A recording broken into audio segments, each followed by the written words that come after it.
Assalamualaikum warahmatullahi wabarakatuh. Perkenalkan, nama saya Dewi Yulianti dari Prodi Bimbingan dan Konseling. Saya di sini akan memaparkan sedikit tentang skill atau keterampilan yang dibutuhkan oleh seorang konselor dalam proses layanan konseling. Yang pertama ada invitation skill, yaitu langkah pertama atau proses pertama dalam menjalin hubungan dengan seorang konselor, di mana yaitu ada sikap attending atau sikap menghampiri, kemudian mendengarkan dengan aktif, kemudian merespon bahasa klien maupun bahasa tubuh yang verbal maupun yang non verbal.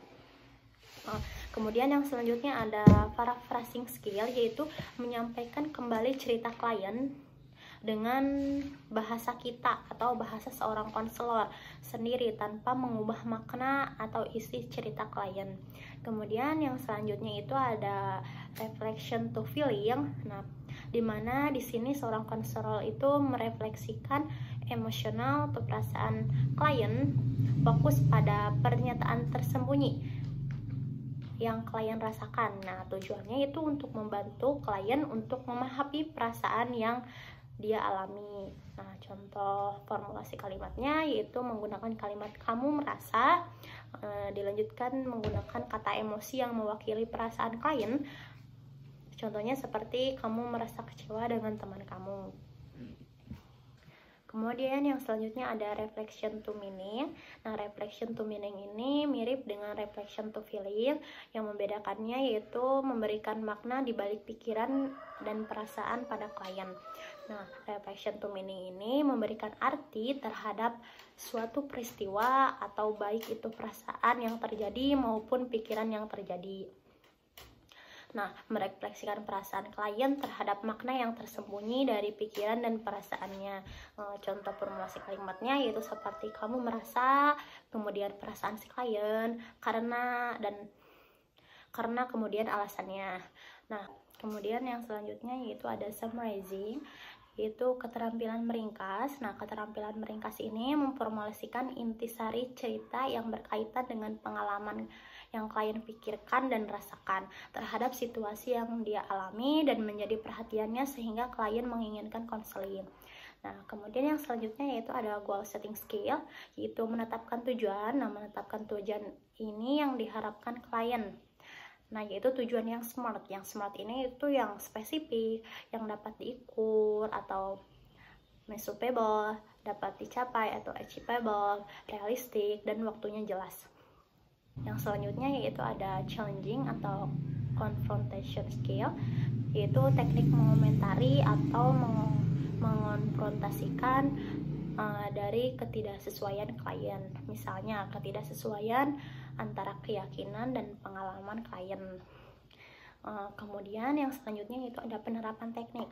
Nah, dalam penerapan teknik di konseling saya ini menggunakan teknik SFBT, yaitu terapi singkat yang berfokus pada solusi. Kemudian teknik yang terakhir yaitu ada evaluasi, yaitu mengevaluasi dari setiap sesi apakah ada perubahan yang terjadi pada diri klien atau tidak. Nah, kemudian ada terminasi. Nah, di terminasi ini yaitu menyampaikan apakah proses konseling ini bisa diakhiri atau tidak. Nah, sekian yang dapat saya sampaikan. Terima kasih dan dilanjut kepada video konselingnya. Assalamualaikum, permisi. Waalaikumsalam, silahkan masuk. Apa kabar? Baik, Kak. Oke, di sini ada 3 buah kursi. Kakak pilih satu kursi di mana ketika kakak duduk di situ ngerasa nyaman. Mungkin saya mau yang di sebelah sini aja, Kak. Baik, silahkan. Izin duduk ya. Iya. Di sini ada 2 kursi lagi. Menurut Teteh, kira-kira biar saya terlihat nyaman duduknya di sebelah mana? Mungkin di sini juga boleh. Oke. Biar nggak terlalu awkward. Apakah posisi duduk saya sudah terlihat nyaman? Sudah. Baik. Sebelumnya terima kasih kakak sudah berkenan hadir di sesi konseling hari ini. Meskipun kita sudah saling kenal ya, kita perkenalan kembali ya. Mau dari saya apa dari kakak? Mungkin dari kakaknya dulu. Oke. Perkenalkan, saya Dewi Yulianti dari Universitas Muhammadiyah Tasikmalaya. Mungkin ada yang ingin ditanyakan? Mungkin kakaknya ini sekarang bertugas untuk apa? Mungkin Penelitian. sekarang ya untuk penelitian, dan ini adalah tugas akhir semester gitu. Dari Ya, mungkin dari saya Aulia Rahmalika ya. beserta apalagi mungkin ada yang harus ditambah? Kesibukannya akhir-akhir ini Mungkin sekarang tuh lagi memikirkan, kan semakin atas tuh harus menentukan jurusan pilihan. ya, Kan kalau sebelumnya masih mata kuliah yang induk-induknya saja, belum ke pokoknya. Nah sekarang harus mulai memikirkan nanti tuh ke depannya kita harus fokus ke jurusan yang mana. oh Gitu. iya, jadi lagi memikirkan nantinya mau kemana gitu. Iya. Oke. Em, Sebelumnya apakah kakak ini udah pernah mengikuti sesi konseling? Belum kebetulan Kak. Oke, saya jelaskan sedikit ya mengenai konseling. Jadi konseling itu adalah proses layanan bantuan yang diberikan konselor, yaitu saya, kepada konseli, yaitu kakak sendiri, untuk membantu dalam menyelesaikan masalah yang sedang teteh hadapi sekarang ini. Seperti itu. Kemudian saya juga mau minta izin untuk mencatat dalam sesi konseling ini. Apakah diperbolehkan? Boleh. Dan saya juga mau minta izin untuk merekam aktivitas sesi konseling kita, sebagai bukti bahwasanya kita sudah melakukan sesi konseling, dan nantinya akan diberikan kepada dosen saya. Apakah diperbolehkan? Boleh banget Kak. Baik. Nah, kemudian sebelum memasuki sesi konseling, ada beberapa informasi yang harus saya sampaikan mengenai asas. Yang pertama ada asas kerahasiaan, di mana sesi konseling kita ini bersifat rahasia. Makanya tadi saya meminta izin apakah diperbolehkan orang lain tahu. Nah, jadi apapun yang kakak ceritakan pada saya akan menjaga kerahasiaannya. Kemudian ada asas kesukarelaan, di mana kakak ini bercerita tanpa adanya keterpaksaan gitu. Dan kemudian juga ada asas keterbukaan, di mana kakak itu terbuka gitu pada saya juga terbuka kepada teteh. Kemudian saya juga mau bertanya, bila mana nanti ada keluarga, sahabat, atau pasangan kakak yang ingin tahu gitu, bertanya tentang sesi konseling kita hari ini, apa saja yang dibicarakan gitu, sejauh manakah saya memberitahu mereka terkait sesi konseling ini? Apakah orang lain diperbolehkan tahu tentang sesi konseling kita? Boleh Boleh. biar bisa sharing juga. Oke, biar bisa sharing juga. Apakah ada yang ingin ditanyakan lagi terkait sesi konseling? Mungkin udah Kak, boleh dilanjut atau ke sesi yang selanjutnya? Oke, baik. Jika tidak ada pertanyaan lagi, kita masuk ke sesi konseling. Saya mau bertanya nih, apa sih yang membuat teteh memutuskan untuk melakukan konseling gitu? Boleh ceritakan? Jadi aku tuh ngerasa kalau misal di lingkup ruangan yang umum, misal di perkuliahan gitu, saya tuh suka merasa cemas gitu kalau misal lagi berhadapan dengan orang-orang, contohnya dalam diskusi atau presentasi, suka merasa cemas, takut ngerasa emang saya bisa seperti orang lain, berpikir seperti orang lain gitu, suka merasa cemas, jadinya malah kita dipendam sendiri kan pikiran kita gitu. Apa yang kakak rasakan saat mengalami hal itu? Ya itu, jadi kita malah cemas sendiri kan, ini kita harus diungkapkan apa enggak, kalau diungkapkan takut salah, jadinya kita mendem sendiri gitu, merasa lemah banget gitu, kita nggak percaya diri gitu. Kenapa? Oke, jadi teteh tuh ngerasa cemas ketika mau berbicara di depan banyak orang. Iya. Dan kakak juga malah membandingkan diri kakak sendiri dengan Iya, orang padahal lain. kan orang lain juga pasti ya yang penting percaya diri gitu. Iya, Kan nggak ada betul. salahnya kita mencoba. Jadi di sini tuh kakak tuh kurang percaya diri. Iya. Gitu. Oke, jadi masalah hal yang paling mengganggu teteh itu sekarang kurang percaya diri. Iya, kurang percaya diri dan takut kurang wawasannya, kita nggak luas gitu. Oke. Apa yang kakak harapkan di sesi konseling kita hari ini? pengen gimana sih rasanya biar kita nggak ngerasa cemas terus, biar kita ngerasa percaya diri dengan apa yang bakal kita ungkapkan dengan isi pikiran kita gitu di depan umum. Layak di depan umum. Menurut kakak percaya diri itu yang seperti apa? Percaya diri itu ketika kita bisa mengungkapkan apa yang kita pikirkan sih. Misalnya kita berpikir ini, ungkapkan aja, kan salah wajar, bisa ada yang membenarkan, tapi kita malah dipendam sendiri, yang mana malah cemas gitu, gak bakal ada orang lain yang tahu malahan. Bener. Apakah ada lagi selain itu? Mungkin nanti juga orang lain ke kitanya mikir, ih dia gak bisa apa-apa gitu, jadi kita udah dipandang gak bisa, udah cemas sendiri gitu. Jadi itu malah takut down gitu. Malah takut orang lain berkomentar bahwa kita itu gak bisa apa-apa. Iya gitu. Jadi tujuan awal di sini tuh ingin lebih percaya diri agar mampu bisa berinteraksi dengan orang lain di halayak umum gitu ya.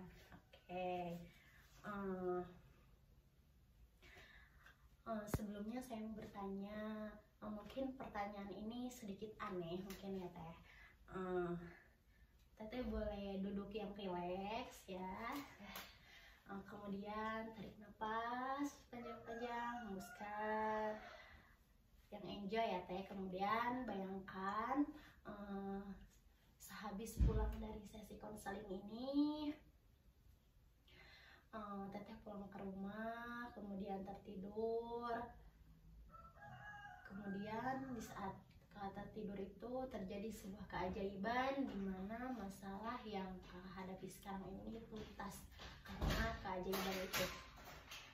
Kemudian karena kakak tidak tahu apa-apa, di pagi hari kakak terbangun, apa yang terjadi dan dirasakan setelah itu? Mungkin itu juga bisa efek dari kita tenang, kita udah lega gitu, udah ceritakan misalnya, terus ngerasa kenapa kita nggak coba gitu sekarang. Jadi kalau pas misal ada lagi gitu, misal sesi kita diskusi apa, terungkapkan gara-gara kita yang tiba-tiba ada keajaiban tadi kan. Mungkin itu bisa jadi lega gitu kan, kita lega ke kitanya juga. Apa yang kakak lakukan di pagi hari itu yang berbeda? Mungkin kita bisa lebih apa ya, contoh hal kecilnya, kalau misal pagi bertemu orang misal gitu kan, orang nanya ini gimana, misal kita bisa jawab itu gak sih, langsung refleks kan, biasanya kita mikir dulu, ih takutnya gak enak gitu. Jadi yang penting kita percaya diri, ngomong ini tuh emang udah bener gitu. Jadi langsung percaya diri, ngomong aja gitu. Gak ada salahnya kan kita ngomong apa adanya gitu. Dan juga lebih semangat juga gitu. Gak cemas yang tadi, gak udah mulai mudar gitu. Kemudian di pagi hari itu adakah yang melihat bahwa ada berbeda dari kakak ini? Mungkin tadi di cara kerja kitanya deh. Kalau misal orang lain pengen melihat, berarti kita juga harus dihadapi dengan yang kayak tadi, misal pas diskusi kita lebih mulai gencar sekarang. Nanti orang-orang, oh sekarang dia udah bisa percaya diri gitu. Berarti dia udah mulai berpikir gak ada salahnya kita berbicara gitu. Pas di rumah bisa mama atau ayah gitu, yang pertama kali melihat perbedaan itu siapa? Diri kita sendiri gak sih? Iya, diri kita sendiri. Mungkin orang lain bisa, tapi kalau efeknya apa ya kalau misal kita udah mulai percaya diri, mungkin ke kitanya juga jadi happy mungkin. Mungkin lebih happy. Jadi gak ada kayak beban pikiran kita yang dipendam gitu. Mungkin gitu. Ketika ada orang lain yang melihat ada yang berbeda dalam diri kakak itu, mungkin orang lain akan mengatakan apa? Oh bagus dong, sekarang ada perubahan gitu. Dan kakak merasakan apa ketika orang lain mengatakan itu? Lebih percaya diri juga ke kitanya. Lebih percaya diri juga. Ke kita jadi makin semangat, oh kenapa aku gak dari dulu gitu. Jadi sesuatu itu menjadi motivasi bagi kakak untuk lebih percaya diri. Baik, sekarang jika semua yang masalah teteh bawa ke sini, ceritakan ke sini, tuntas gitu, tercapai. Nah, dan apa yang teteh rasakan setelah itu? Lega. Lega. Soalnya kita udah sharing kan, maksudnya minta itu juga konsultasi gitu. Dan saat perasaan lega itu muncul, di area bagian tubuh mana yang paling dirasakan gitu? Pikiran sama hati. Pikiran sama hati. Yang paling itu di Hati. ya. Oke. Saya ingin kakak untuk menutup mata, boleh? Sekarang fokus pada sensasi lega yang tadi kakak rasakan. Kemudian bayangkan saja dalam hati kakak, apakah perasaan itu kecil atau besar? Perasaan lega kita gitu. Ya, yang muncul di dalam hati ini pas mata tertutup itu yang kelihatannya itu perasaan besar atau kecil? Besar menurut. Besar. Berbentuk atau tidak berbentuk? Tidak. Tidak berbentuk. Berwarna atau tidak berwarna? Tidak berwarna. Oke. Kemudian saya ingin kakak ini bayangkan di dalam perasaan itu, bawa perasaan kakak itu ke memori pertama kali munculnya perasaan di mana teteh itu percaya diri. Bisa itu pas SMA, pas SMP, ataupun SD.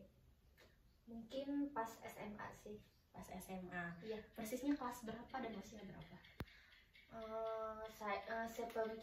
Seingat saya kelas 11, mungkin itu juga gara-gara lingkup pertemanan juga yang mendukung kita. Oke. Nah, apa yang membuat kakak bisa percaya diri di situ? Yang tadi dorongan dari teman kan? Iya. Oh, jadi karena teman gitu ya, karena teman-temannya juga enjoy. Kemudian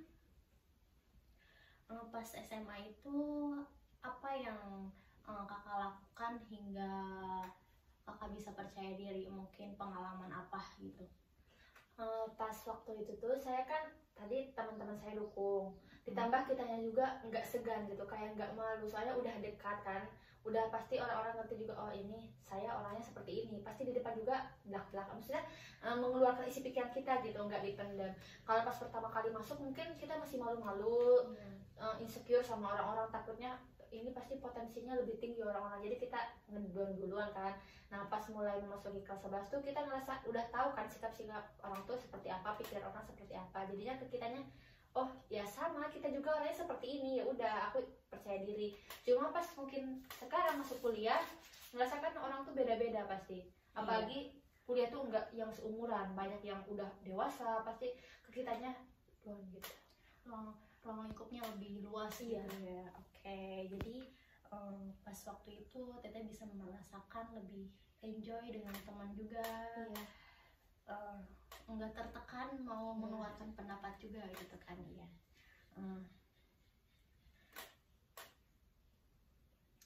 Ketika pada saat itu apa yang kakak rasakan bisa mampu gitu untuk bisa mengeluarkan pendapat? Mungkin pas dulu yang pertama kali kita percaya diri, dulu kan kalau misal pembelajaran tuh ada yang misal guru nanya siapa yang bisa ke depan gitu misal, nah kita ngerasa nggak ada salahnya nyoba kita ke depan, dulu tuh percaya dirinya gitu. Kalau sekarang kayak pasti orang lain lebih bisa gitu, takutnya gitu, salah, malu kan, kita udah dewasa itu. Jadi ngerasa kita tuh minder gitu, ngebandingin diri sendiri sama orang lain gitu. Oke. Apakah ada pengalaman lain? Udah sedikit lupa ya. Mungkin udah cukup segitu ya. Oke. Baik, seandainya nih ada skala 0 sampai 10, dan 0 itu dimana kakak itu merasa terpuruk, dan 10 itu dimana kakak itu ngerasa bahwa kakak itu udah percaya diri banget gitu. Nah sekarang kakak ada di posisi berapa? 7. Baik, seandainya kakak ini mampu terbebas dari masalah, sudah hilang masalahnya, target kakak ini di skala berapa? 9 sih. 9. Nggak harus 10. Iya betul. Eh, luar biasa sih, dari 0 sampai 7 itu lumayan jauh gitu ya. Bagaimana Teteh bisa mampu mencapai angka 7? Mungkin ada orang yang bilang kita tuh bisa apa ya namanya, bisa memancarkan bukan aura tapi menarik orang kan, nggak harus dari fisik kita, tapi dengan cara kita percaya diri, tampilan kita, dengan cara kita punya apa ya, beroutfit lah gitu, punya style sendiri juga, itu bisa masuk biar orang lain oh bagus ya, bisa dia punya selera sendiri, jadi kita percaya diri, oh berarti aura kita adanya di sana, nggak harus di fisik doang. Iya sih, benar. Mungkin gara-gara itu aku ada lebih sedikit percaya diri lah, bisa pandai berstyle.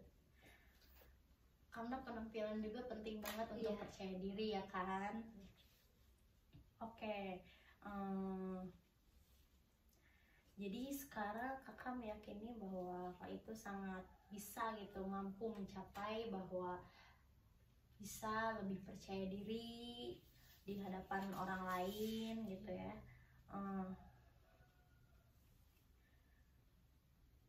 Nah sekarang apa kira-kira yang perlu terjadi untuk meningkatkan kepercayaan diri kakak ini? Harus sering itu sih, dorongan teman juga yang mendorong kita, kamu tuh harus percaya diri, terus kitanya sendiri juga harus harus sadar gitu, coba gitu, kita bisa gitu. Kita tuh bisa, tapi nggak tahu kenapa sampai sekarang suka ngerasa padahal udah ada jawaban misal kita, tapi cemas sendiri gitu, nggak bisa dikeluarin. Kalau udah cemas tuh nggak bisa, yang benar-benar nggak bisa. Iya benar sih. Malah gemeter gitu. Malah gemeter nantinya. Iya takut salah. Padahal kalau nantinya padahal jawaban kita tuh benar ya kan. Suka apa sih namanya? Itu di akhir apa? Apa sih tadi? Gak ngungkapin padahal benar. Iya benar. Penyesalan. Bagaimana agar kakak ini lebih berpikir untuk bisa mencoba? Harus kesadaran sendiri sih, harus lebih sadar sendiri ya. Terus kita harus lebih meningkatkan potensi kita, mungkin baca-baca dulu biar nanti kita lebih percaya diri, baca-baca materi yang harus dipelajari gitu. Oke. Apakah dengan baca-baca itu bisa mengurangi kecemasan kakak ini? Bisa. Kalau kita tidak malas membaca, kita pasti lebih percaya diri. Mungkin di diri kitanya sendiri juga harus lebih dinaikkan lagi potensinya. Oke.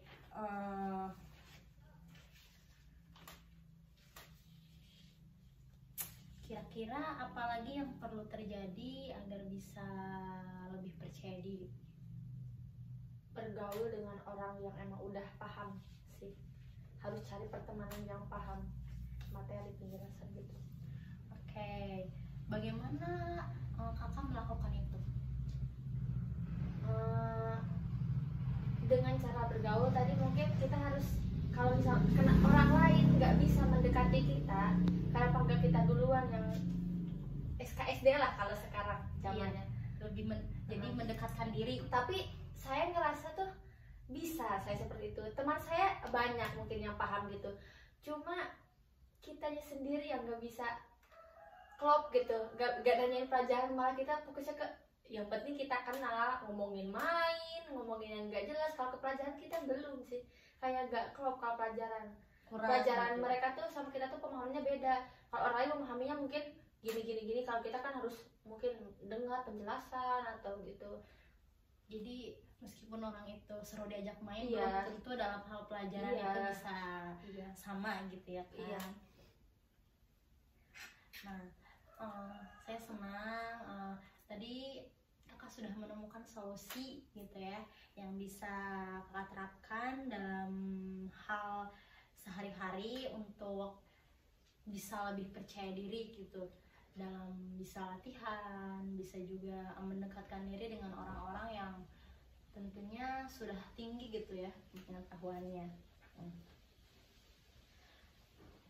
kira-kira seminggu ini apa yang perlu dilakukan agar kakak bisa meningkatkan kepercayaan diri itu?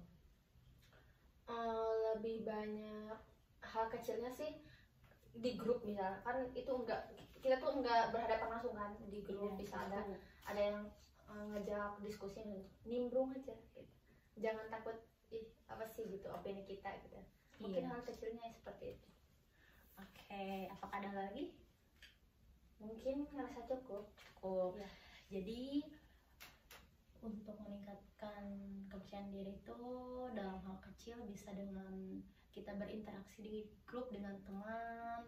Ya walaupun kita sekarang kan pada jauh gitu ya. Jadi di grup ataupun dalam kelompok gitu ya, kita bisa lebih berinteraksi. Oke. Jadi kesimpulannya mungkin di sesi kali ini untuk latihan kepercayaan diri mungkin bisa yang tadi disampaikan ya, solusi dari kakak sendiri yang menemukan. Saya ingin sebelum akhiri ini menuliskan kesan terhadap sesi konseling ini di kertas gitu ya kak. Ini boleh, ini pulpennya. Bisa menuliskan kesan di sesi konseling ini, boleh dimulai. Kesan buat kakaknya apa buat ke semua yang nanti bakal ngerasain konseling gitu? Bisa ke semua, bisa ke saya, bisa ke diri sendiri tentang baru menyadari atau apa gitu, bisa.